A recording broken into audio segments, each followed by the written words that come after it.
이제 배열과 포인터의 확장에 대해서 공부할 텐데요. 기본적으로 1차원 배열을 확장해서 이해할 수 있고, 단일 포인터, 일반 포인터를 확장해서 이중 포인터, 더블 포인터를 이해할 수 있습니다. 전체적인 내용을 먼저 살펴보면요.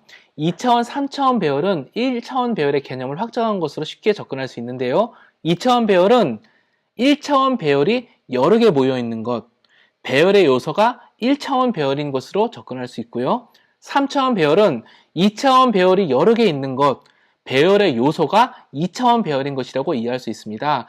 좀 혼돈스러울지 모르겠지만 이후에 교재를 보면 조금 더 명확히 아실 수 있을 거고요. 기본적인 개념과 특징은 1차원 배열과 크게 다르지 않기 때문에 1차원 배열을 생각하시면서 유추하시면 어렵지 않게 이해하실 수 있을 것이라고 생각합니다. 또 다중 포인터 혹은 더블 포인터라고도 하는데요. 이것은 포인터의 포인터로 단일 포인터의 확장으로 또 쉽게 이해할 수 있습니다. 일반 포인터 또는 단일 포인터는 저장된 값이 주소이고 그 주소를 따라갔을 때 실제 데이터를 사용할 수 있다는, 즉 그 주소를 따라갔을 때 실제 데이터가 저장되어 있다는 그런 의미죠. 그럼 더블 포인터는 어떤 의미냐면, 다중 포인터는 어떤 의미냐면 저장될 값이 주소인데 해당 주소를 따라가면 또 주소가 있어서 그 주소를 한 번 더 따라가야 실제 데이터를 이용할 수 있다는 겁니다. 어찌 보면은 말을 한 번 더 이렇게 엮어놓은 그런 느낌이지요. 마지막으로 보통 이해하기 어렵다는 함수 포인터가 있는데요. 이 부분도 어찌 보면은 어렵지 않게 이해할 수 있다고 생각을 합니다. 왜냐하면 함수 포인터도 특정한 메모리 영역을 가리키는 포인터인데 그 주소를 따라갔더니 실행 가능한 함수, 코드가 있다라는 얘기입니다. 즉, 특정 메모리 영역을 실행 가능한 코드로 해석하겠다라는 의미가 되는 것이지요. 앞서서 포인터는 타입이 굉장히 중요하다고 했는데, 그렇다면 함수 포인터도 어떠한 함수를 가리키냐는 타입이 중요하겠지요. 함수의 타입은 함수의 이름이 있고 리턴 밸류가 있고 그 다음에 파라미터가 있습니다. 이 특징들을 이용해서 함수 포인터를 정의하고 접근해서 사용할 수 있게 되는 것이지요. 개념을 조금 더 쉽게 설명하기 위해서 함수 이름도 주소를 가리키는 상수 포인터라고 생각을 하셔도 괜찮겠습니다. 이제 교재를 통해서 하나하나씩 내용을 살펴보도록 하겠습니다. 확장을 살펴보겠습니다. 전체적인 구조는 다차원 배열을 먼저 이해하고 활용 방법을 생각해 보고요. 다중 포인터에 대해서 생각을 해보고요. 1차원 배열 때와 마찬가지로 2차원 배열과 포인터 관계를 한번 연결해서 생각해 보겠습니다. 마지막으로 함수 포인터를 살펴보도록 하겠습니다. 먼저 다차원 배열이 무엇인지 생각을 해볼 텐데요. 다차원 배열은 동일한 타입의 데이터 항목들을 연속된 메모리 공간에 저장하고, 여기까지는 1차원 배열과 동일합니다. 배열명과 두 개 이상의 인덱스를 이용하여 참조하는 자료 구조지요. 만약에 2차원 배열이라고 그러면 2개의 인덱스를 쓰는 것이고 3차원 배열이라면 3개의 인덱스를 쓰는 겁니다. 이를테면 어레이 1, 2와 같이 2개의 인덱스 첨자를 이용하는 경우 2차원 배열이라고 그러고요. 어레이 1, 2, 3과 같이 3개를 이용하는 경우는 3차원 배열이라고 합니다. 보통 다차원 배열은 1차원 배열의 특징과 비교하면 조금 더 이해하기가 쉬운데요. 공통점은 동일한 항목 타입이라는 것이 공통적인 거고요. 연속된 메모리 공간이고 배열명과 인덱스로 참조한다는 것입니다. 그리고 다차원 배열의 특징은 다수 개의 인덱스로 항목을 참조하는 것이고요. 사용 예를 보게 되면 1차원 배열은 문자열고 같은 것을 저장하는 데 아주 유용한 반면에 2차원 행렬이나 또는 좀 더 복잡한 구조의 자료 구조를 구현하기 위해서 2차원 배열이나 3차원 배열을 이용하는데요. 보통은 2차원 배열까지 이용하고 더 복잡한 경우에는 3차원 배열까지 이용하는 경우도 있지만 그 이상까지는 잘 이용하는 케이스는 없습니다. 따라서 본 챕터에서 2차원까지는 정확히 이해하는 것이 필요하고요. 3차원은 2차원의 정말 확장으로 간단하게 정도 살펴보는 것도 충분할 것 같고요. 4차원 이상까지는 살펴보지 않도록 하겠습니다. 2차원 배열은 어떻게 선언하냐면요. 행렬을 비교해가지고 함께 살펴보면 이해하기가 쉬운데요. 먼저 그 3행4열의 행렬을 한번 보도록 하겠습니다. 3행4열은 4열로 구성되어 있는 행을 3개 모여 있는 것 같은 것이죠. 행열로 해서요.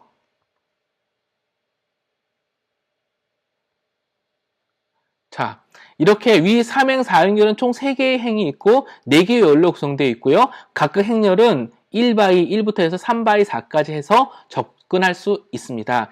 이것을 2차원 행열에 그대로 매핑해 보면은요. 3개의 1차원 배열이 있는데 3개의 1차원 배열에 각각 배열은 4개의 항목을 갖는 구조입니다. 즉, 열이 항목 1차원 항목의 개수와 관계가 있고요. 행의 개수는 1차원 배열이 몇 개 있냐와 대응되는 구조인 것이죠. 그래서 만약에 캐릭터 이미지 3, 4로 2차원 배열을 선언한다 그러면 이 부분은 첫 번째 데이터 타입은 캐릭터인 거고요. 배열의 이름은 이미지가 되는 것이고요. 다음에 행의 개수는 3개, 3이 되는 것이고요. 각 행이 갖고 있는 열의 개수는 4가 된다고 이해하면 되겠습니다. 즉, 이 3이라는 숫자는 1차원 배열의 개수, 2차원 배열을 내부적으로 갖고 있고 혹은 관리할 수 있는 논리적인 개념적인 단위인 1차원 배열의 개수를 의미한다고 생각하시면 무난할 것 같습니다. 근데 보통 2차원 배열을 얘기할 때 이미지라는 표현을 많이 쓰는 이유가요. 우리 실제로 보면은 화면에 표시되는 사진, 이미지들이 2차원 배열 형태의 데이터로 구성되기 쉽기 때문입니다. 이렇게 선언한 다음에는 이미지 00, 이미지 01처럼 두 개의 인덱스를 이용해서 각 항목을 접근하게 되는 것이지요. 이렇게 선언한 2차원 배열이 메모리에 어떻게 배치되는지 살펴보도록 하겠습니다. 2차원 배열은 1차원 배열이 여러 개 구성되어 있다고 했기 때문에 당연히 각각 해당되는 1차원 배열이 연속으로 저장이 되겠지요. 그래서 이미지 3, 4 그러면 첫 번째 1차원 배열이 쭉 저장이 되고 연이은 주소 공간에 두 번째, 또 연이은 주소 공간에 세 번째 배열이 쭉 저장되어서 모두 3 곱하기 4의 즉 12개의 캐릭터 데이터가 연속된 메모리에 저장되는 모습을 보여줍니다. 즉 2차원 배열의 메모리 배치는 1차원 배열이 순차적으로 저장된 형식으로 구성될 수 있습니다. 물론 2차원 배열은 1차원 배열이 여러 개 모여있다라는 이 표현은 교과서적인 표현이라기보다는 논리적으로 개념적으로 2차원 배열을 이해하고 1차원 배열을 확장해서 사용하는 데 있어서 어려움이 없도록 정확히 이해하고 파악하는 데 도움을 드리기 위해서 만들어 놓은 하나의 개념이기도 합니다. 아마 다른 책이나 또는 다른 교재나 블로그 같은 데서는 2차원 배열을 다르게 설명할 수도 있으니까 혹시 혼돈이 없으시기를 바랍니다. 우리는 이 책에서는 멘토의 한수 C 언어에서는 2차원 배열은 1차원 배열의 확장으로 해서 접근을 하고 3차원 배열은 2차원 배열의 확장으로 접근을 해서 이해하고 활용하도록 하겠습니다. 이제 캐릭터 이미지 3, 4로 3바이 4로 선언한 2차원 배열의 크기와 주소값을 한번 출력해 보도록 하겠습니다. 사이즈 오브 이미지로 전체의 크기를 얻어올 수 있고요. 이제는 for 포문이 두 개가 필요하죠. 왜냐하면 인덱스가 두 개이기 때문에 첫 번째는 행을 가리키고 두 번째는 열을 가리켜서 첫 번째는 이렇게 for 포문을 두 번 돌면서 쭉 순서대로 찍어줘야만 합니다. 이렇게 찍어주게 되면 아마도 배열의 크기는 3 곱하기 4 곱하기 사이즈 오브 캐릭터에서 12가 나올 것이고요. 다음에 주소는 순차적으로 증가할 것입니다. 즉 00, 01, 02, 03 첫 번째 어떻게 보면은 첫 번째의 1차원 배열이 그대로인 거죠. 순서대로 쭉 증가하는 걸 볼 수 있고 또 순서대로 증가하고 또 순서대로 쭉 증가하는 것을 확인할 수 있습니다. 2차원 배열의 초기화도 1차원 배열을 확장하는 컨셉으로 동일하게 이해할 수 있는데요.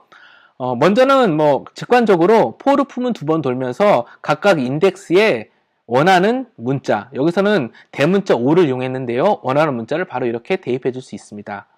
또 다른 방법으로는요. 1차원 배열에서도 mem셋을 이용해서 전체 데이터 영역을 초기화한 적이 있었는데 마찬가지로 2차원 배열도 이미지 역시 포인터이기 때문에 시작 주소를 주고요. 사이즈 오브 이미지만큼 영문자, 대문자 5 이건 실제적으로는 코드 값이 되겠죠. 이것으로 쭉 밀어주는 세팅을 쭉 해버리는 그런 효과를 갖게 됩니다. 자, 그 다음에는 또 다른 내용으로요. 2차원 배열이 1차원 배열의 모음이라고 생각한다면 각각의 1차원 배열도 따로 초기화할 수 있겠습니다. 그래서 총 3개의 1차원 배열을 각각 대문자 0, 대문자 5, 대문자 X, 또 대문자 5로 초기화할 수 있습니다. 다만 주의할 부분은 이때는 중괄호로 각각의 행의 위치를 표시해줘야 된다는 거죠. 또는 바꿔 표현하면 각각의 1차원의 배열의 영역을 표시해 주어야 합니다.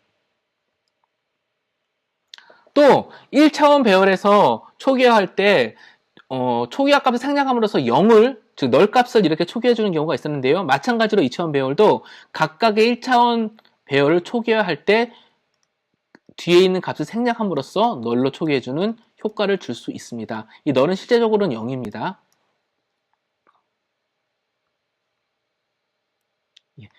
플랫한 메모리, 즉 연속된 메모리의 영역에서 봤을 때는 첫 번째 행에 해당되는 첫 번째 배열의 첫 번째 묶음에 해당되는 배열의 0하고 널이 이렇게 저장이 되고 그 다음에는 대문자 X, 그 다음에 대문자 5가 이렇게 저장이 되게 됩니다. 또 하나는 어떻게 보면은 1차원 배열과 동일한 건데요. 이미지 2차원 배열 전체를 그냥 특정한 값으로 쭉 초기화한 다음에 뒤를 나머지 부분은 전부 0으로 초기화하게 됩니다. 그러면 어떤 일이 생기냐면 첫 번째 1차원 배열에 해당되는 영역인 0부터 3까지 영역만 이 값이 그대로 들어와서 저장이 되고요. 나머지 부분들은 1차원 배열의 초기화 때와 마찬가지로 모두 0의 값으로 초기화가 됩니다. 어떻게 보면은 거의 같은 부분인 것이죠. 또 마찬가지로 1차원 배열 때와 마찬가지로 1차원 행렬의 개수를 생략하고 항목을 초기화함으로써 자동으로 계산해서 넣을 수도 있습니다. 여기서 보면은 열의 개수는 4이기 때문에 실제로 4로 나누면은 2개의 그룹이기 때문에 2 by 4의 2차원 행렬인 것을 계산할 수 있습니다. 이렇게 자동으로 계산할 수는 있지만 그래도 좀 가독성을 높이기 위해서 가능하면은 그 행렬의 크기를 직접 기입을 해주는 것이 좀 더 좋겠다 하겠습니다. 2차원 배열의 항목은 마찬가지로 인덱스, 첨자로 접근을 하는데요. 주의할 부분은 크기보다 작아야 된다는 겁니다. 1차원 배열에서도 그 전체 크기보다 초과되는 인덱스, 첨자를 사용하게 되면은 잘못된 메모리를 참조해서 문제가 생겼잖아요. 마찬가지로 2차원 배열도 동일합니다. 그림으로 살펴보게 되면 2차원 배열 2 곱하기 4가 있을 경우에는 인덱스를 00부터 13까지 참조할 수가 있는데요. 만약에 0, 4와 같이 참조하게 된다 그러면 이 영역이 참조가 되는 것이고요. 1을 참조한다 그러면 0, 1, 2 다음에 1이기 때문에 이 영역을 참조하게 돼서 우리가 할당해 놓은 메모리 영역 외부에 어떻게 보면은 위험한 영역을 참조하게 돼서 프로그램 오류가 발생하게 됩니다. 그래서 1차원 배열과 마찬가지로 2차원 배열도 인덱스가 초과하지 않도록 항상 주의 깊게 관리를 해야 합니다. 1차원 배열 때와 또 마찬가지로 2차원 배열의 각 항목의 위치를 포인터 연산으로 계산을 할 수 있습니다. 어떻게 계산을 하냐면 특정한 타입의 어레이 ij의 주소를 계산해 보겠습니다. 이 얘기는 i번째의 즉 2차원 배열이기 때문에 1차원 배열이 여러 개 구성되는 부분이죠. 그 중에 i번째 해당되는 열의 시작 주소를 먼저 구하고 j, 그로부터 얼마큼 떨어져 있냐를 구하면 항목의 주소를 알 수 있고요. 또 다르게 구하는 방법은 이 i라는 부분은 배열명, 이건 2차원 배열명이기 때문에 플러스 연산을 하게 되면 2차원 배열의 구성 요소인 1차원 배열만큼의 크기만큼 점프를 하게 됩니다. 뒤에 다시 한번 살펴보도록 하겠습니다. 그래서 배열명 플러스 i를 해서 i번째 해당되는 항목으로 바로 점프를 하고요. 이 부분을 다시 저장되어 있는 타입의 포인터로 타입 캐스팅을 합니다. 그 이유는 왜냐하면 뒤에 제2번째는 이 타입에 해당되는 번지만큼을 이동해야 되기 때문이죠. 그렇지 않으면 또다시 행을 기준으로 이동을 하게 될 테니까요. 이런 수식에 따라서 디그리 1, 2를 한번 계산해 보도록 하겠습니다. int 디그리 44 2차원 행렬을 선언한 다음에 int 디그리 디그리 1, 2, 즉 첨자 첫 번째, 두 번째 주소값을 한번 다양하게 계산해 보겠습니다. 먼저는 정확함을 귀하기 위해서 디그리 1, 2의 주소를 먼저는 이쪽에 출력해 놓고요. 다양한 방법, 아까 우리 학습한 대로 첫 번째 배열 항목, 첫 번째 1차원 배열 항목의 주소에다가 열의 값, 두 번째 요 인자, 두 번째 항목의 인덱스, 요거를 더한 값을 한번 출력을 해보고요. 그 다음에 아까 이 수식에 따라서 2차원 배열명에 몇 번째의 1차원 배열인가를 가리키는 오프셋을 더하고요. 즉 먼저 이것을 이동하고요. 이것을 타입인 인테저로 타입 캐스팅 한 다음에 얼마큼 떨어져 있는지 두 번째에 있는 것을 한번 더해 보겠습니다. 예. 결과는 동일합니다. 동일하게 동일한 값으로 출력이 되고요. 다만 프로그램 실행할 때마다 이 값은 달라질 수는 있습니다. 대신에 이 네 가지의 값은 동일합니다. 이제 3차원 배열을 또 생각해 볼 텐데요. 2차원 배열은 1차원 배열이 여러 개 모여있는 것과 같다고 하였습니다. 마찬가지로 3차원 배열은 2차원 배열이 여러 개 모여있는 것과 같다라고 생각하고 접근하면 크게 어렵지 않습니다. 예, 개념도로는 보통 이렇게 표현을 하고요. 3차원 좌표처럼 표현을 하고요. 바로 좀 활용 예제를 볼 텐데요. 3차원 배열은 내부적으로 2차원 배열이 여러 개 포함 형태이기 때문에 초기화도 각각 2차원 배열을 초기화하듯이 할 수 있습니다. 그래서 첫 번째 2차원 배열을 이렇게 초기화하고 두 번째 2차원 배열을 초기화함으로써 이미지 2 바이 4의 3차원 배열을 초기화할 수 있습니다. 첫 번째 2차원 배열이나 두 번째 2차원 배열을 초기화할 때도 보면 1차원 배열을 또 다시 각각 초기화하고 있는 것을 볼 수 있습니다. 또 3차원 배열은 3개의 인덱스, 3개의 첨자를 이용해서 접근을 하고요. 따라서 각각의 항목을 방문하면서 내용을 출력하려고 그러면 포르 부문이 3개 필요하게 되고요. 쭉 거기에 관련된 값을 찍어보면 우리가 정의한 값이 그대로 출력이 되게 됩니다. 이제 4차원 배열이 있는데요. 4차원 배열은 또다시 3차원 배열이 여러 개 모이는 형태로 가정에서 확장해 갈 수 있습니다. 하지만 실무 프로젝트에서는 2차원 배열은 좀 많이 쓰이고 3차원 배열은 가끔 쓰이고 4차원 배열 이상은 많이 사용되지 않기 때문에 3차원 배열의 연장으로 해석하고 고민할 수 있다. 그 추측해서 이해할 수 있다라는 것 정도로만 설명을 드리고 넘어가도록 하겠습니다. 연습 문제를 한번 풀어보도록 하겠습니다. 역시 이번에도 그 중요한 어떤 구현적인 컨셉과 꼭 알아야 될 내용을 중심으로 찝어보도록 하겠습니다. 그 2차원 배열을 선언을 하고요. 2차원 배열을 선언을 하고 포르 부문 2개를 이용해서 전체 값을 출력할 수 있는 이런 방법이 있다는 거 이미 우리가 알고 있고요. 마찬가지로 그 전체를 순회하면서, 여기서 순회라는 표현은 각 항목을 한 번씩 방문한다는 얘기입니다. 순회하면서 썸의 값을 계속 애드해서 전체 값을 구하고 평균 값을 함께 출력하는 그런 코드가 되겠습니다. 아마 굉장히 간단하고 인덱스가 2개이기 때문에 그 포문을 2번 돌면서 전체 데이터를 접근해서 데이터를 지정하거나 또 가져와서 계산한다는 것을 쉽게 아실 수 있을 것이라고 생각합니다. 그러면은 이 부분은 조금 이 부분도 역시 2차원 배열의 각 항목을 접근하는 방식을 다시 한번 복습하는 것인데요. 2차원 배열 2x4 행렬을 선언을 하고 대문자 5로 초기화합니다. 초기화 방법은 이미 우리가 알고 있는 내용입니다. 그러면서 포르 부문 2개를 이용을 해서 그 인덱스에 따라서 포르 부문을 인덱스를 이용해 가지고 계속 반복을 하는 것이죠. 그러면서 한번 주소값을 찍어보는 겁니다. 주소값을 찍는데 그 주소값을 우리가 포인터 연산을 이용해서 찍는 법을 배웠습니다. 그렇게 해서 한번 찍어보고 실제 값을 한번 찍어보는 겁니다. 그렇게 된다면 값은 전부 다 대문자 5가 될 것이고요. 주소값은 아마도 순차적으로 증가할 것이라고 기대를 합니다. 그리고 이번에는 조금 재밌는 컨셉이라고도 볼 수 있는데요. 일단은 소스 코드를 보고 바로 설명드리겠습니다. 2차원 배열을 하나 선언을 하는데요. 2차원 배열은 1차원 배열이 1차원 배열에 여러 개 모여있는 형식으로 이해해보자고 했습니다. 따라서 이미지 2x4로 선언이 된 경우에는 1차원 배열이 2개가 있는 경우가 되는 것이고요.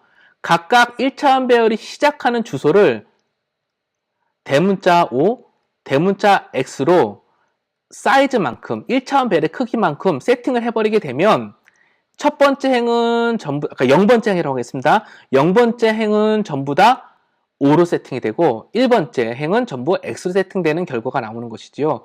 이렇게 해서 한번 찍어보게 되면 이렇게 찍히게 되겠지요. 그러고 나서 이 두 가지를 교환을 하는 겁니다. 교환을 하는데 수압을 써가지고 첫 번째 행에 해당되는 항목과 두 번째 행에 해당되는 항목을 또 헷갈리겠습니다. 0번째에 해당되는 행과 1번째에 해당되는 항목을 각각 바꾸는 겁니다. 수압 함수는 콜바이 레퍼런스 방식으로 해서 데이터를 교환할 수 있는 것이죠. 그래서 최종적으로 다시 한번 출력을 하게 되면 바뀌어서 첫 번째 행은 전부 X, 두 번째 행은 전부 다 대문자 5가 출력되게 되겠습니다.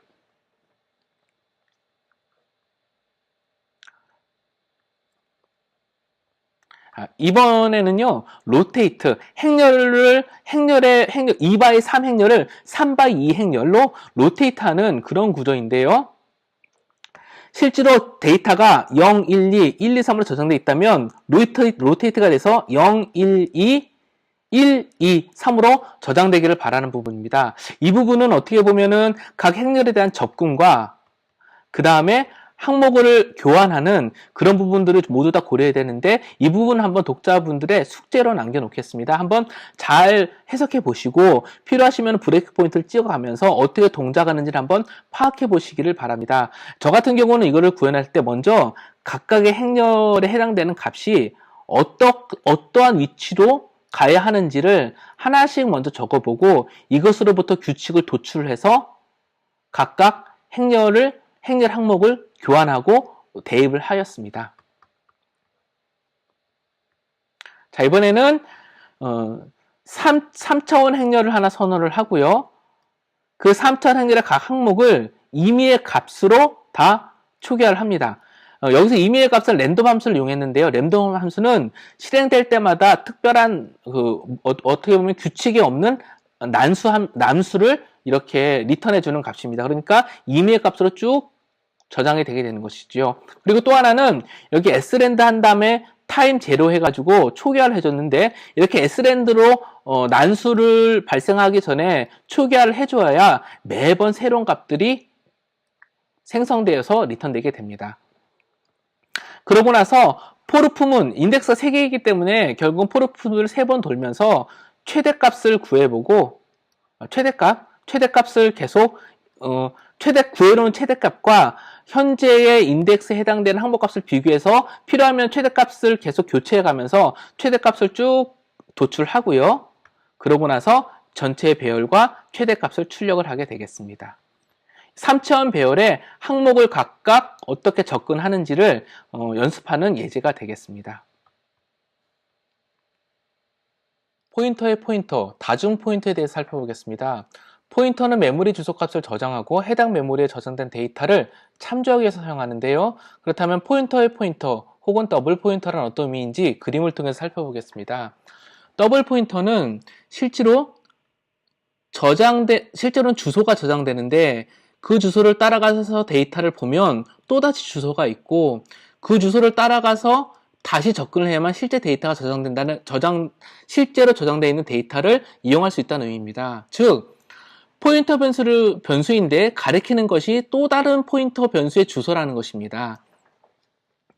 더블 포인터의 선언 방법은 일반 포인터 변수 선언과 비슷한데요. 간접 연산자 하나를 더 추가하는 방식으로 이루어집니다. 일반 포인터 선언은 데이터 형식과 변수명 사이에 간접 연산자 하나가 존재하는 반면에 더블 포인터 같은 경우에는요. 간접 연산자를 2개 쓰면 됩니다. 즉, 이 간접 연산자 별표 하나가 포인터, 번지를 참조한다는 거 하나를 의미한다고 생각하시면 되겠습니다. 만약에 3중 포인터가 있다 그러면 별표 하나 더 추가하고 따라가고 따라가고 또 따라갔을 때 값이 있다는 의미로 이해하시면 되겠습니다.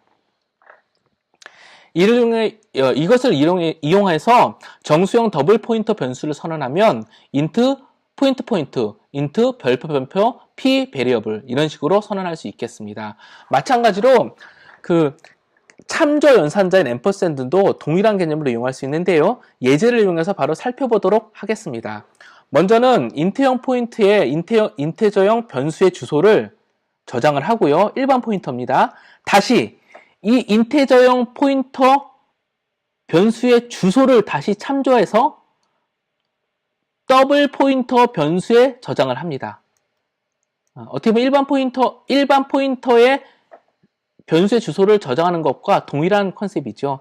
이렇게 해서 데이터를 출력을 해보면 동일합니다. 대신에 더블 포인터로 가리키고 있는 데이터를 참조하기 위해서는 간접 연산자를 2번 사용해야겠죠. 즉 별표를 2개를 붙여서 접근을 해야 실제 데이터를 참조할 수 있습니다. 그리고 실제 참조한 데이터를 100으로 변경하게 되면 최초 m 밸류의 값이 100으로 변경되는 효과를 얻을 수 있습니다. 왜냐하면 한번 참조되고 또다시 간접으로 해가지고 2번 참조된 값이 바로 m 밸류의 주소이기 때문입니다. 3중 포인터는 아까 말씀드린 대로 포인터에 포인터 이런 식으로 연결됐다는 얘기인데요. 코드를 통해서 또 바로 살펴보겠습니다. 일반적인 인테저형 포인터 하나를 선언해서 인테저형 변수의 주소를 지정을 하고요. 그 다음에는 인테저형 더블 포인터, 이중 포인터를 선언한 다음에 조금 전에 선언한 포인터 변수의 주소를 또 지정하고요. 마찬가지로 3중 포인터를 선언한 다음에 또다시 이중 포인터의 주소를 저장하면 되겠습니다. 이와 같이 하면 만약에 초기에 저장되어 있는 이 n 밸류의 값을 직접 저장하려고 그러면은 간접 지정 연산자를 당연히 3개 이용해야겠지요. 그 3개를 이용을 해서 100이라는 숫자를 지정하게 되면 n 밸류의 값이 100으로 변경되는 효과를 가져올 수 있습니다. 이처럼 포인터를 활용해서 코딩하게 되는데요. 구체적으로 어떤 부분에서 활용할 수 있을지 한번 예제들을 보도록 하겠습니다. 먼저 포인터 배열을 저장하는 포인터 변수를 이용할 수 있는데요. 이 부분은 조금 주의 깊게 살펴볼 필요성이 있습니다. 하나씩 읽어보도록 하겠습니다. 배열명은 첫 번째 배열 요소 항목을 가리키는 포인터 상수라고 했습니다. 따라서 포인터 배열의 경우 배열명은 첫 번째 포인터인 첫 번째 항목을 가리키게 됩니다. 즉 항목을 가리켜서 접근했더니 또 포인터라는 얘기가 되는 것이죠. 즉 더블 포인터가 갖게 됩니다. 이를 코드를 통해서 살펴보게 되면은요. 먼저 그림을 보겠습니다. 포인터들이 저장되어 있는 인테저형 포인터 배열인데요. 결국은 따라가서 참조를 하면은 포인터, 주소이기 때문에 다시 가서 실제 값을 봐야 된다는 것이고요. 이것을 인트형 포인터로 참조하는 것으로 한번 보도록 하겠습니다. 먼저는 정수형 밸류 4개를 선언을 하고요. 주소값을 얻기 위해서입니다. 이 4개의 정수형 밸류를 이용해서 인테저형 포인터 변수를 선언했습니다. 그리고 이제는 앞서 설명드린 바와 같이 이 포인터 배열을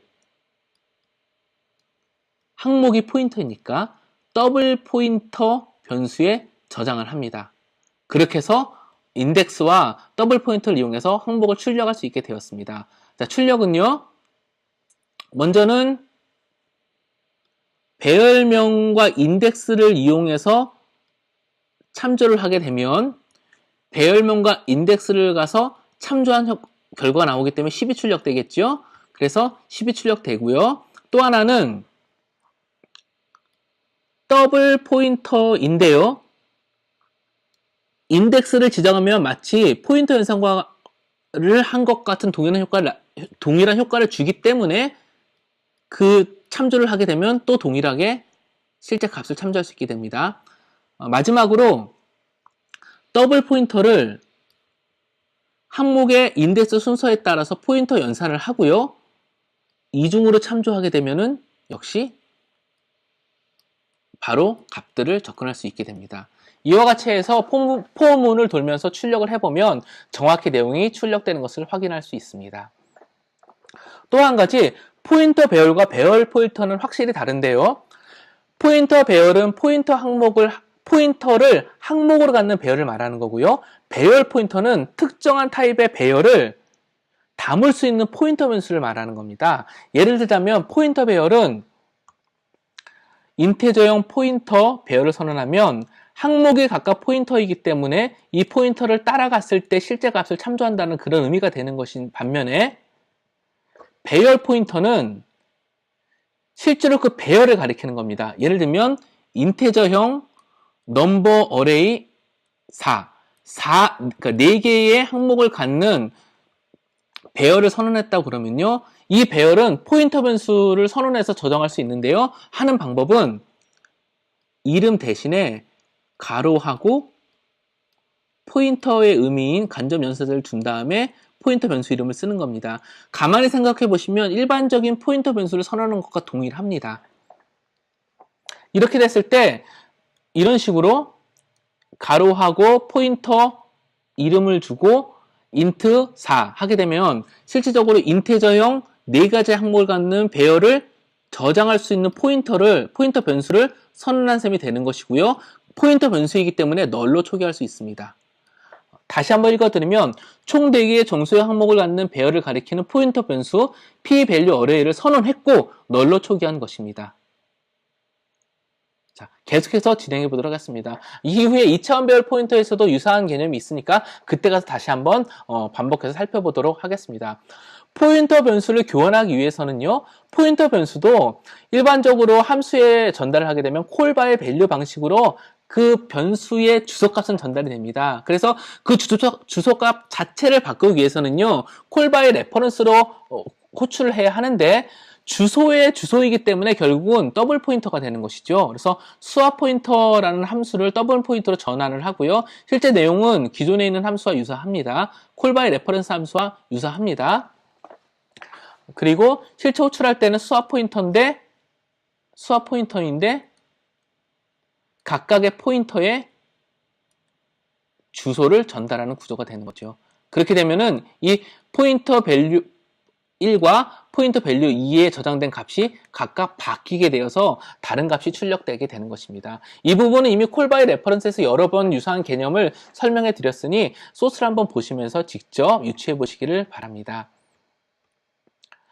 이렇게 포인터는 굉장히 중요한데요. 어떤 로우 레벨 접근을 하고 메모리를 접근한다는 것 이외에 링크드 리스트와 같은 여러 가지 복잡한 자료 구조들을 구성하고 이용하는데도 사용을 하게 됩니다. 따라서 포인터는 C 언어를 이용한 프로그램 개발에 굉장히 필수적이기 때문에 명확하고 확실하게 이해하고 넘어가 주시기를 권장합니다. 포인터 연습 문제를 풀어보겠습니다. 문제가 2차원 포인터 배열을 2개를 각각 선언하고 알맞은 변수로 초기화한 후, 즉 임의의 변수를 초기화하라는 얘기겠지요. 그리고 수학 PTR 함수를 이용해서 2개의 배열 항목을 각각 교환하고 결과를 출력하라는 얘기입니다.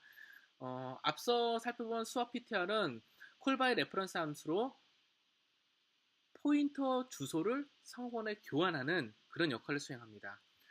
계속해서 메인 함수를 살펴보면은요, 임의의 정수형 변수 1, 2, 3, 4 n 밸류 언더바 1, 2, 3, 4를 각각 1, 2, 3, 4로 초기화해서 준비를 하고요.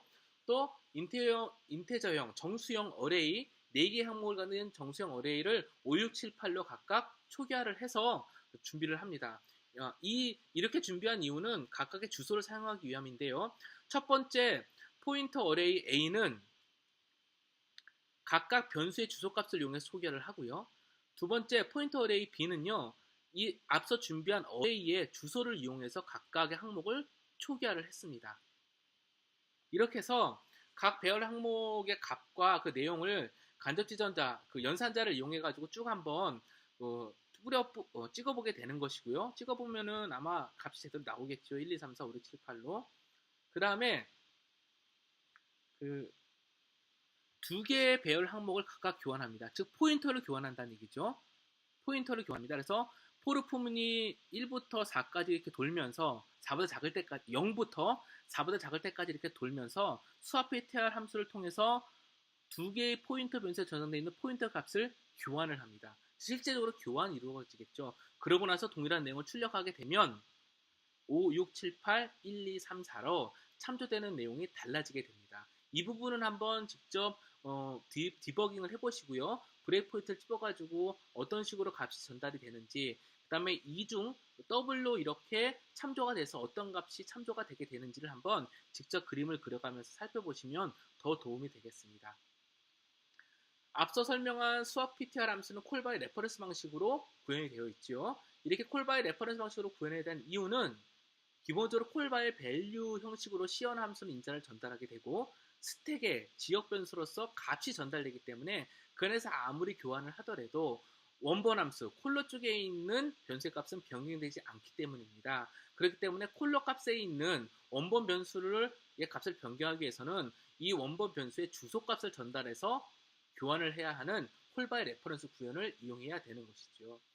더블 포인터를 초기 없이 선언하고 참조하면 문제가 발생할 수 있는데요. 어떤 문제가 발생할 수 있는지 한번 생각을 해보면 좋겠습니다. 이 부분은 한번 직접 생각을 해보시고 답과 함께 비교해서 추측해 보시기 바랍니다.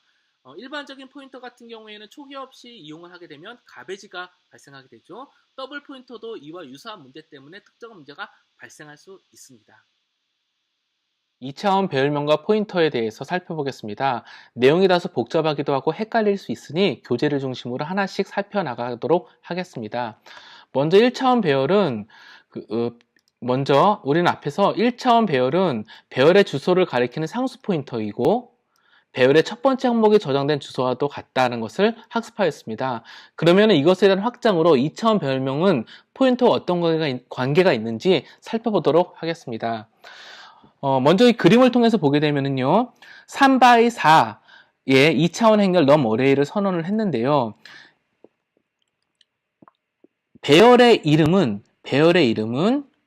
첫 번째 배열 항목의 주소를 가리키는 상수 포인터라 했습니다. 근데 2차원 배열이기 때문에 첫 번째 배열 항목은 1차원 배열이 될 것이고요.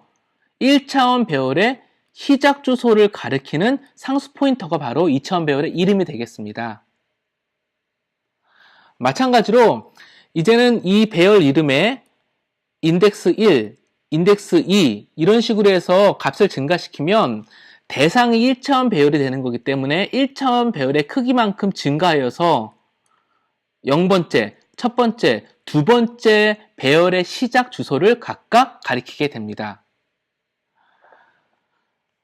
다시 말씀드리지만 2차원 배열명도 첫 번째 항목인 1차원 배열의 시작 주소를 가리키게 됨으로써 2차원 배열명인 n 어레이의 주소값과 첫 번째 배열 항목인 1차원 배열 num 어레이 0의 값은 같게 됩니다.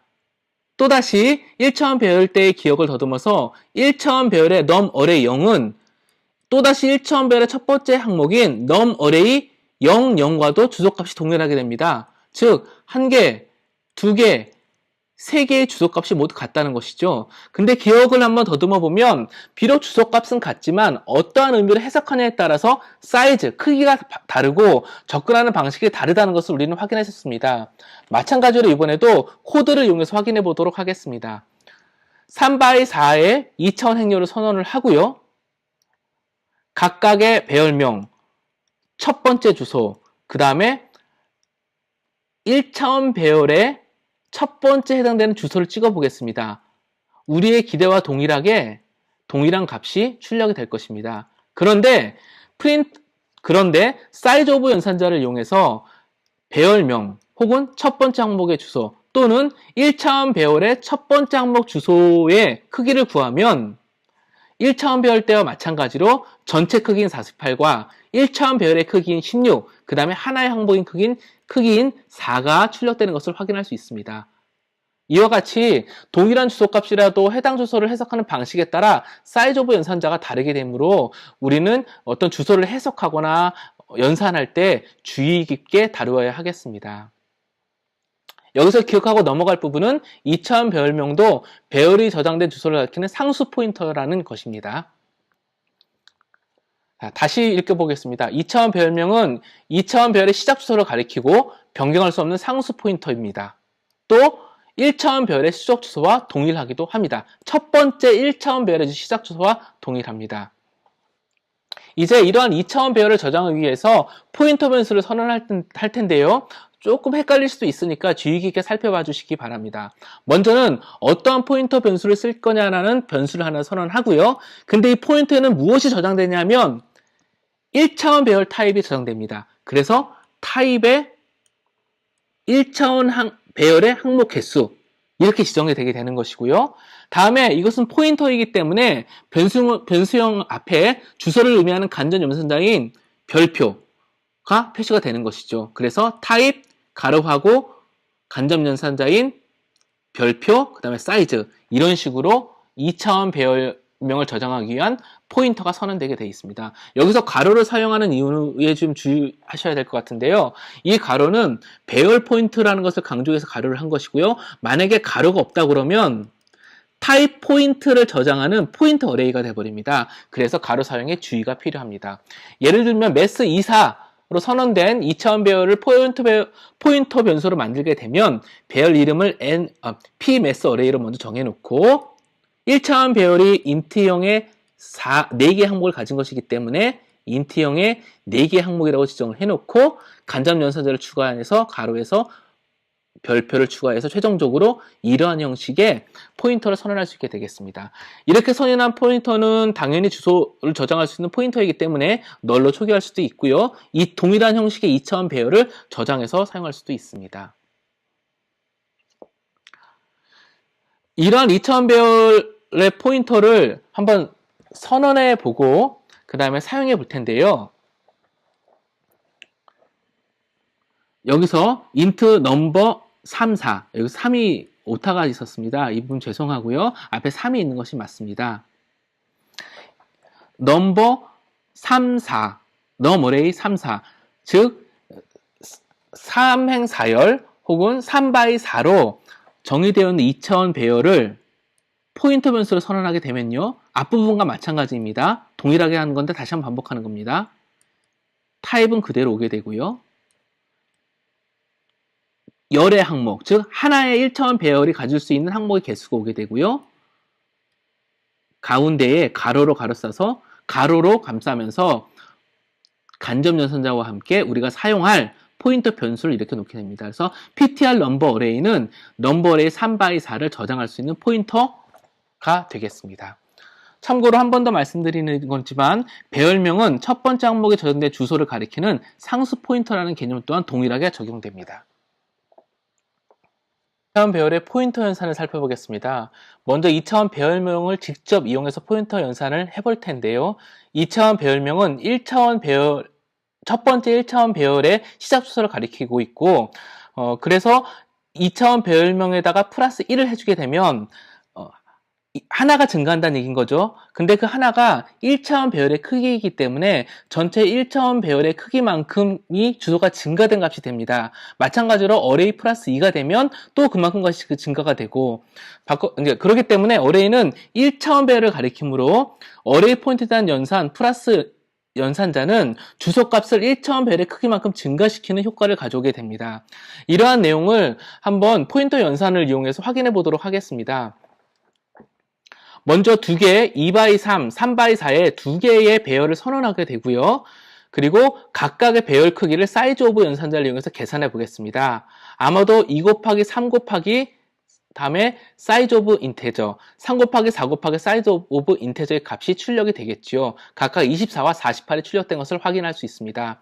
마찬가지로 이번에는 각각의 2차원 배열을 구성하고 있는 하나의 1차원 배열의 크기를 한번 구해보도록 하겠습니다.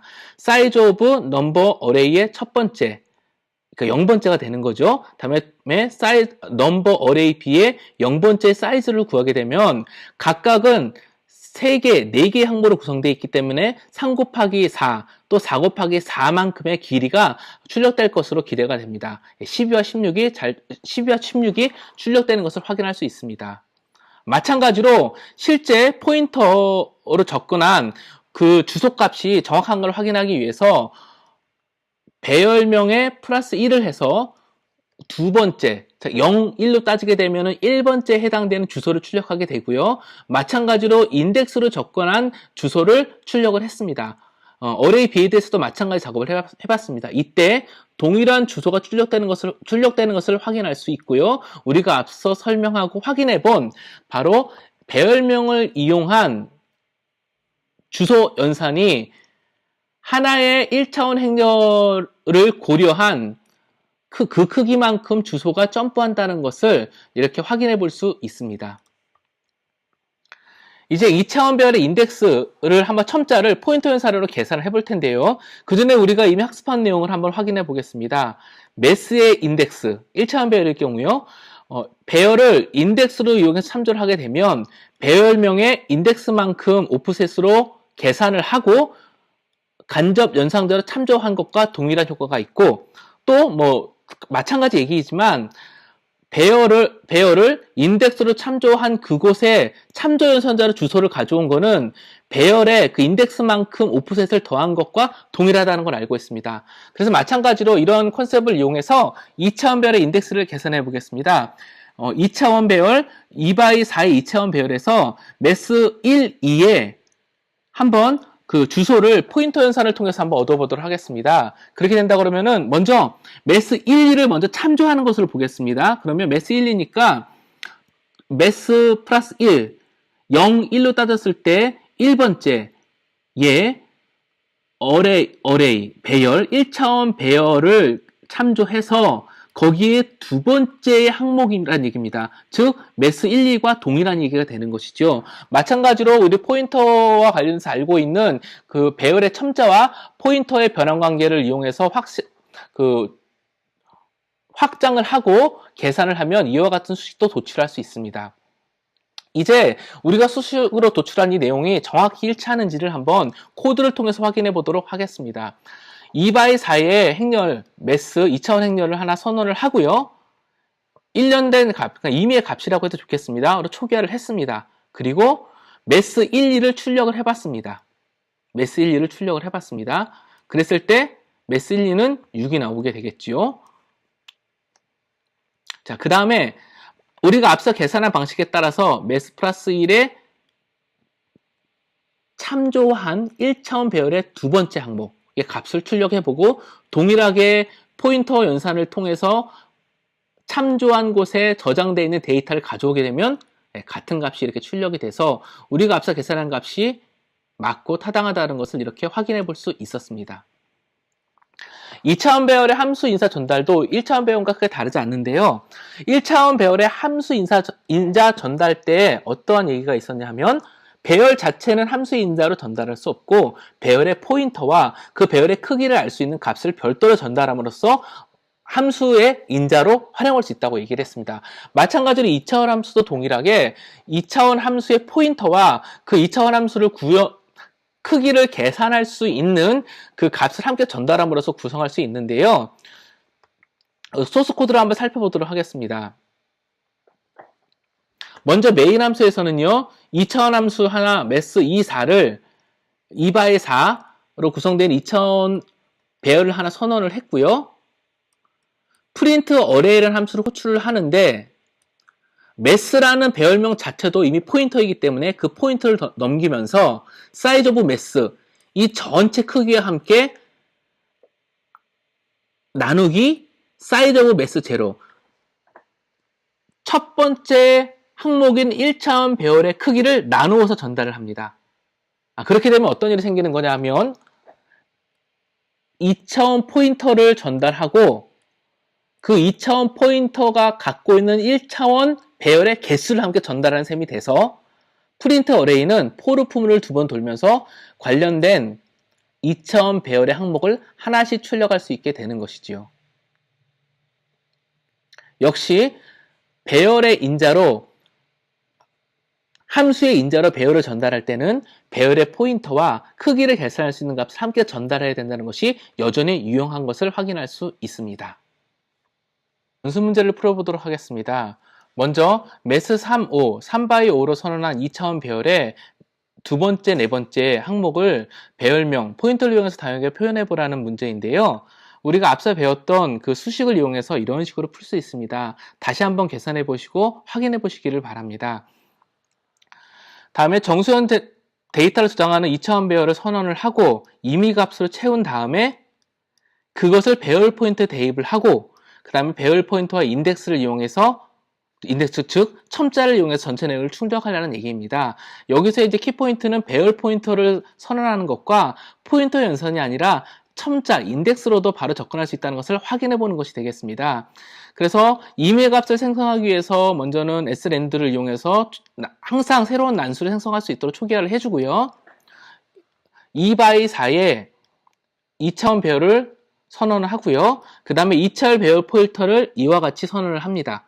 그 다음에 랜드 함수를 이용해서 2차원 배열에 각각 그 임의 값들을 쭉 대응해 주게 되고요. 그 다음에 2차원 배열을 2차원 배열 포인터에 이렇게 대입을 해줍니다. 그 다음에 포르 포문을 돌면서 랜드 함수를 통해서 가져온 값들 항목 하나를 출력하는데 매스를 이용해서도 출력을 하고 배열 포인터인 p-array를 이용해서 첨자를 이용해서 함께 출력을 합니다. 물론 같은 값이 출력이 되겠죠. 그 내용을 확인해 볼 수 있습니다.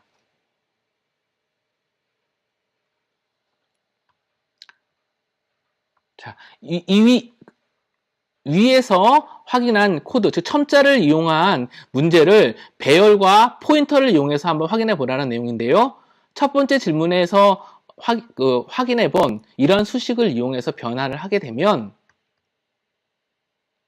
이렇게 프린트의 포문을 고쳐서 확인할 수 있습니다. 이 내용 또한 한번 계산해서 확인해 보시기를 부탁드립니다. 그 다음 문제로 2차원 배열 2x4 매스를 선언하고 각 항목을 1로 채우는 것. 그 다음에 2차원 배열 정보를 인자로 해서 총합을 리턴하는 함수 setArray를 정의하라는 얘기입니다. 이 얘기는 결국은 2차원 배열을 파라미터로 전달할 수 있는 함수를 만들라는 얘기인 것이고요. 또 어떻게 표현하면 2차원 배열을 포인팅할 수 있는 2차원 배열 포인터도 필요하다는 것을 알 수 있습니다. 한번 살펴보도록 하겠습니다. 먼저는 2차원 배열, 정의되어 있는 2x4의 2차원 배열을 인자로 받아들일 수 있는 sum array를 정의하는데요. 배열 포인트를 하나 정의하고요. 사이즈가 함께 전달돼야 된다는 것은 이미 우리가 알고 있습니다. 이렇게 전달받으면은 포르 포문을 돌면서 전체 토탈 값을 더해서 계산할 수 있고요. 그렇게 계산한 토탈 값을 리턴함으로써 sum array 함수의 기능을 수행하게 됩니다. 이제 메인 함수 쪽을 볼 텐데요. 2차원 배열, 2x4 2차원 배열을 전부 1로 초기화하고요. 바로 sum array 함수를 배열명, 즉 포인터와 행의 개수, 즉 1차원 배열의 개수를 바로 지정해 줌으로써 호출을 했습니다. 그래서 리턴 값을 바로 받아서 printf의 결과로 출력하게끔 하였습니다. 그 다음에 2x3 크기 2차원 배열 인자로 받아서 임의의 값으로 전체 항목을 채우는 setArray 함수를 만들라는 얘기고요. 그 다음에 이 setArray 함수를 이용해서 int, mass, 2, 3의 값을 채우고 출력하라는 얘기입니다. 앞부분과 마찬가지로 배열 포인터와 그 배열 포인터와 사이즈를 이용해서 함수 파라미터를 전달하는 구조가 필요하겠습니다. 동일하게 setArray 함수를 만들었고요. 요구하는 대로 setArray 함수를 만들었고요. 전달되는 인자로 2x3에 해당되는 2차원 배열을 받을 수 있는 포인터를 하나 선언했고요. 파라메타 인자를 말하는 겁니다. 그 다음에 그 크기를 가져왔습니다. 그래서 포르 포문을 돌면서 각 항목을 할당을 하는데요.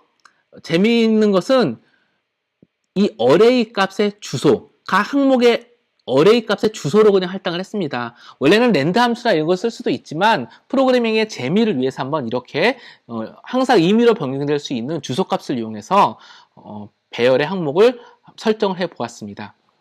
이제 mass 2, 3을 선언하고요. setArray 함수로 전달을 하는데 역시 배열명을 포인터 삼아서 전달할 수 있고요. 이번에도 역시 복잡한 계산 없이 두 개가 있기 때문에 2라는 값을 바로 전달을 해서 전체 2차원 배열의 항목들을 초기화했고요. 그 내용들을 포르폼을 돌면서 하나씩 출력을 하였습니다. 물론 이 값들은 실행 시마다 변경될 수 있습니다. 함수 포인트에 대해서 살펴보겠습니다. 어찌 보면 이전에 2차원 배열, 그 다음에 1차원 배열, 또 포인터의 관계, 이런 과정이 좀 복잡하다 보니까 상대적으로 함수 포인터는 좀 쉽게 느껴지기도 합니다. 일단 바로 그림과 코드를 통해서 살펴보도록 하겠습니다. 함수 포인트는 함수, 즉 코드가 저장되어 있는 주소를 저장하고 참조할 수 있는 변수를 의미하는데요. 여기 보시면 sum이라는 변수가 있다고 하면 실제로는 함수 이름입니다. 쫓아가면 어떤 주소인데 그 주소에 저장되어 있는 것들은 일반 데이터, 변수에 저장되는 어떤 값이 아니라 실행 코드가 저장되어 있다는 것이고 그 실행 코드를 실행할 수 있게끔 제공한다는 의미입니다. 함수 이름은 실행 코드가 있는 메모리 주소를 가리키는 상수 포인터라고 생각해도 틀리지 않고요. sum xy의 의미는 sum이 가리키는 메모리 주소에 어떤 실행 코드가 위치하는데 x, y를 인자로 해서 그 실행 코드를 실행하는 의미로 해석할 수도 있습니다. 함수 이름은 실행 코드가 저장된 메모리 주소를 가리키는 상수 포인터라고 하였는데요. 이것을 일반 상수 포인터 한번 비교해서 특징을 살펴보겠습니다. 공통점은 메모리 주소를 저장하고 해당 메모리에 접근할 수 있다는 것이고요. 또 상수이기 때문에 저장된 메모리 주소를 다른 값으로 변경할 수 없다는 겁니다. 즉 조금 전에 이 sum이라는 것을 다른 주소 값으로 대입을 해가지고 변경할 수 없다는 의미입니다. 차이점으로는 상수 포인터는 데이터고요. 함수 이름은 메모리에 저장된 실행 가능한 코드라는 겁니다. 참조 방법은요. 간접 연산자를 이용해서 별표를 붙여가지고 직접 참조할 수 있고요. 함수 같은 경우는 이미 알고 있듯이 괄호를 이용해서 호출하는 방식으로 코드를 실행하게 되겠습니다. 함수 포인터는 앞에 이제 함수와 함수명을 얘기하면서도 포인터라고도 설명을 드렸는데요. 함수 포인터는 이런 함수 이름을 저장하기 위한 포인터 변수입니다. 포인터 변수이기 때문에 그 해당 메모리를 어떤 식으로 해석할 수 있냐가 굉장히 중요한데요. 함수이기 때문에 함수를 특정 짓는 타입, 프로토타입, 즉 반환값과 인자의 특징을 함께 지정을 해주어야 관련 함수 포인터를 선언하고 관련된 함수를 그곳에 저장할 수 있게 됩니다. 다시 읽어보겠습니다. 함수 포인터도 대상 함수의 타입을 이용해 선언해야 하는데요. 함수의 타입은 반환값의 타입과 인자의 특징으로 구분될 수 있습니다. 이 부분을 기억해 주시기 바랍니다. 이 정도를 제외하고는 일반적인 포인터와 큰 차이가 없어서 오히려 이해하기 어렵지 않을 것이라고 생각을 합니다. 먼저 sum, int라는 타입을 가진 함수를 보겠고요. 이와 동일한 형식의 함수를 저장할 수 있는 함수 포인터를 선언할 텐데요. 반환형과 파라메타는 그대로 두고 저장할 수 있는 포인터 변수만 간접 연산자와 함께 이렇게 정의하게 됩니다. 어찌 보면은 sum이라는 이름 대신에 가로하고 포인터의 의미를 가진 변수를 지정해주면 되는 것이지요. 참고로 괄호는 굉장히 중요합니다. 왜냐하면 괄호를 생략하면 인테저 포인터를 리턴하는 함수인지 헷갈릴 수 있기 때문입니다. 그래서 확실히 함수 포인터라는 것을 강조하기 위해서 괄호를 꼭 감싸야 합니다. 이와 같이 선언을 하면 인트형 인자 두 개를 받고 반환형이 인트형인 함수 포인터를 선언하게 되고 이 함수 포인터는 동일한 타입의 동일한 특징을 가진 함수의 포인터를 저장할 수 있습니다. 이제 함수 포인터의 활용 예제를 볼 텐데요. 먼저는 sub이라는 함수를 그대로 정의를 했습니다. 그 다음에 메인에서는요, 이 sum을 저장할 수 있는 함수 포인터를 하나 선언을 했고요. 물론 포인터이기 때문에 주소인 그러니까 널 주소로 초기화를 할 수 있습니다. 그 다음에 이 함수 포인터에 동일한 타입을 가진 함수 실행 영역의 주소를 대입할 수 있고요. 임의의 파라메타를 이용을 해가지고 호출을 할 수도 있습니다. 그래서 결과값을 출력할 수 있게 되는 것이지요. 이러한 함수 포인터는 어떠한 부분에 사용하면 유용할까요? 한번 그 내용들을 한번 살펴보겠습니다. 간단하게는 사친 연산과 같은 예제를 통해서 함수 포인트를 다양하게 사용할 수 있다는 것을 볼 수 있는데요. 먼저 여기 보시면 플러스 함수, 마이너스 함수, 곱하기 함수, 모듈러 함수를 정의했습니다. 이 함수는 각각 동일한 특징을 갖고 있는데요. 반환값이 모두 인테저이고 파라메타가 전부 두 개의 인테저형을 갖고 있습니다. 즉 동일한 타입의 함수라는 겁니다. 안에 구현되는 코드는 다를지라도 타입이 같다는 겁니다. 그래서 이러한 함수들을 저장할 수 있는 함수 포인트를 선언할 수 있는데 인테저형을 반환하고 두 개의 인테저형을 파라메터로 받는 함수 포인터를 이렇게 선언할 수 있습니다. 자, 이렇게 선언한 다음에 프로그램의 기능을 동적으로 바꿀 수 있습니다. 함수 포인터는 그 함수 포인터가 가리키는 영역, 실행 영역이 무엇인가에 따라서 실행할 수 있는 기능을 프로그램 구동 시에 동적으로 바뀔 수 있는 아주 중요한 특징을 갖고 있습니다. 그래서 수식을 입력받는데요. 예를 들면은 1 플러스 2 이와 같은 수식을 입력받는 겁니다. 정수 2개와 그 다음에 기호 하나를 입력받는 것이죠. 그래서 이 기호가 플러스이면 플러스라는 함수를 함수 포인터에 대응을 해주고 마이너스 곱하기 또 모듈러 같은 경우에는 모듈러와 관련된 함수를 함수 포인터에 지정을 합니다. 이처럼 사용자가 입력한 값의 특성에 따라서 함수 포인터가 가리키는 주소 영역이 다르게 되고 즉 함수 포인터를 이용해서 실행할 수 있는 기능이 동적으로 바뀌게 되는 것입니다. 그 다음에 전달해준 파라메타를 이용을 해서 각 함수를 호출하면 이렇게 동적으로 정의된 함수 코드가 실행이 돼서 결과값이 출력이 되게 되는 것이지요. 또 하나는 이 부분은 이제 팁이기도 한데요.